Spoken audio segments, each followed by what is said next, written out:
یا وضو کرنا واجب ہو جائے تو وہ تمام چیزیں نجاست غلیظہ کہی جاتی ہیں، یعنی ایسی ناپاکی جن کا حکم سخت ہے، جیسے کہ پیشاب ہے، پاخانہ ہے، ٹھیک ہے، پاخانہ ہے، بہتا ہوا خون ہے، حیض ہے، نفاس ہے، استحاضہ کا خون ہے، ٹھیک ہے، پیپ ہے، منہ بھر قے ہے، اس کے علاوہ مزی ہے، ودی ہے، یعنی انسان کے بدن سے جو چیزیں نکلتی ہیں نا، تو اس کی وجہ سے آپ کو وضو کرنا ظاہر سی بات ہے واجب ہو جاتا ہے، ضروری ہو جاتا ہے۔ خون بہہ کر کے نکلا تو اس سے بھی وضو کا معاملہ آ جایا کرتا ہے، یا منہ بھر قے ہے اس سے بھی وضو کا معاملہ آ جاتا ہے، مزی یا ودی کا معاملہ ہے اس سے بھی وضو کرنا ہو جاتا ہے۔ تو ہر وہ چیز جو انسان کے بدن سے نکلے اور اس کے نکلنے کی وجہ سے یا تو غسل کرنا اس کے اوپر واجب ہو جائے یا وضو کرنا اس کے اوپر واجب ہو جائے، ایسی چیزوں کو غلیظہ کہتے ہیں، یعنی نجاست غلیظہ کہی جاتی ہے۔ یہ تو انسان کو لے کر کے ہے، ٹھیک ہے۔ اسی طرح جانوروں میں بھی وہ جانور جن کا گوشت کھانا حرام ہے، کتا ہے، شیر ہے، گیدڑ ہے، گدھا ہے، ٹھیک ہے، ان کا پیشاب اور ان کا پاخانہ دونوں نجاست غلیظہ ہے، ٹھیک ہے۔ اسی طرح وہ جانور جن کا گوشت کھانا حلال ہے، جائز ہے، ان کا گوبر، لید گوبر تو نجاست غلیظہ ہے، لیکن ان کا پیشاب نجاست خفیفہ ہے، جیسے بکری ہے، گائے ہے، بھینس ہے، ٹھیک ہے۔ تو ان کا فقط گوبر جو ہے، مینگنی ان کی، یہ نجاست غلیظہ ہوگی، یعنی بڑی نجاست، بڑی ناپاکی، لیکن ان کا پیشاب جو ہے وہ نجاست خفیفہ ہوگا، ہلکی نجاست، ٹھیک ہے۔ تو آپ نے نجاست غلیظہ کو سمجھ لیا کہ جس کا حکم سخت ہے۔ دوسری بات آپ نے یہ سمجھ لیا کہ نجاست غلیظہ کہتے کس کو ہیں۔ انسان کے بارے میں میں نے بتایا، جانوروں کے بارے میں بھی میں نے بتایا، ٹھیک ہے۔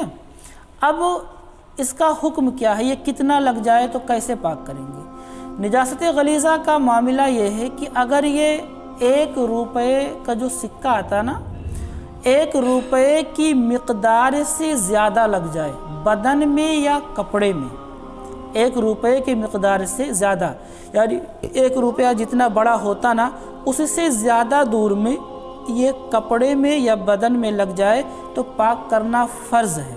اگر آپ بغیر پاک کیے نماز پڑھیں گے تو آپ کی نماز نہیں ہوگی۔ اور اگر 1 روپے کے برابر ہو، یعنی جتنا بڑا 1 روپیہ ہوتا ہے، اگر اتنے ہی دور میں نجاست غلیظہ لگی ہوئی ہے، لید گوبر وغیرہ، تو پاک کرنا واجب ہے، ٹھیک ہے۔ اگر آپ نماز پڑھ لیں گے تو اس نماز کا دوبارہ پڑھنا واجب ہے۔ اور اگر 1 روپے کی مقدار سے کم لگا ہوا ہے تو پاک کرنا سنت ہے، ٹھیک ہے۔ 1 روپے کی جو حد ہے، جتنا بڑا ہے، اس سے زیادہ تو پاک کرنا فرض ہے۔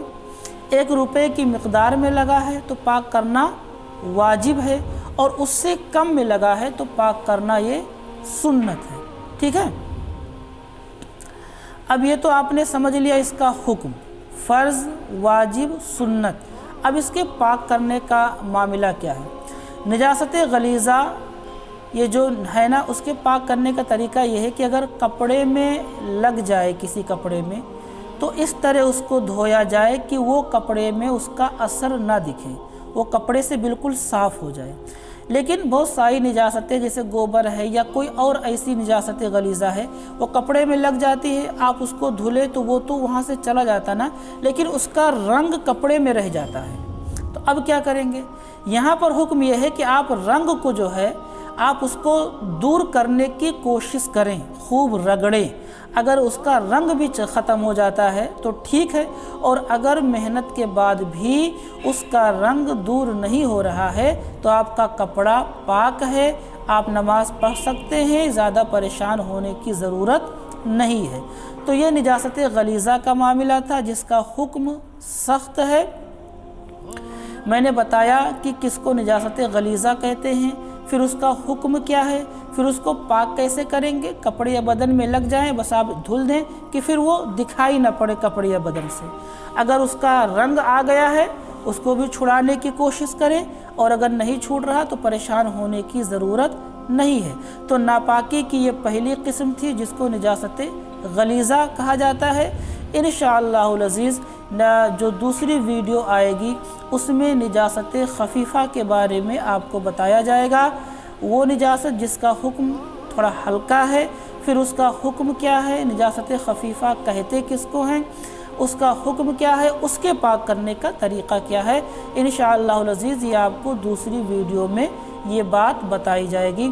آپ تمامی حضرات اس کو صدقہ جاریہ کے طور پر اور دین سمجھنے کی نیت سے آپ اس کو خود بھی سنیں، دوسروں تک ضرور پہنچائیں، پتہ نہیں کس کو اس سے فائدہ ہو، اور جتنے بھی لوگ اس کو سنیں گے، اس پر عمل کریں گے، سمجھیں گے، ہم سب کو اللہ تبارک و تعالیٰ اس کا اجر دے گا۔